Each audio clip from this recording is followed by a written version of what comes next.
తుఫాను తీరం దాటిందంటే ఏంటి? మనం ఏదైనా పాత్రలో నీళ్లు పోసి, దాన్ని గుండ్రంగా చాలా వేగంతో తిప్పితే, దాంట్లో ఏర్పడే సుడిగుండం సముద్రంలోనే ఏర్పడుతుంది. ఆ సుడిగుండం మధ్యలో ఉండే భాగాన్ని సైక్లోన్ అంటారు. అది 10 కిలోమీటర్ నుంచి 50 కిలోమీటర్ వరకు విస్తరించి ఉంటుంది.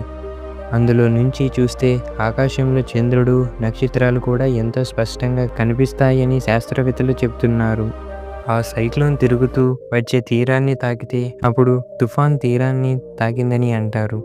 ఆ తరువాత అదే సైక్లోన్ పూర్తిగా తీరాన్ని దాటితే తుఫాను తీరాన్ని దాటిందని అంటారు. దాని ప్రభావంతో వర్షాలు కురుస్తాయి, వరదలు వచ్చే అవకాశం ఉంటుంది.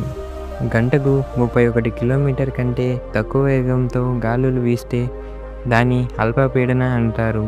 గాలుల వేగం గంటకు 61 కిలోమీటర్ కంటే ఎక్కువైతే దాన్ని తుఫానుగా గుర్తిస్తారు. గంటకు 221 కంటే ఎక్కువ వేగంతో గాలులు వీస్తే దాన్ని సూపర్ సైక్లోన్ అంటారు.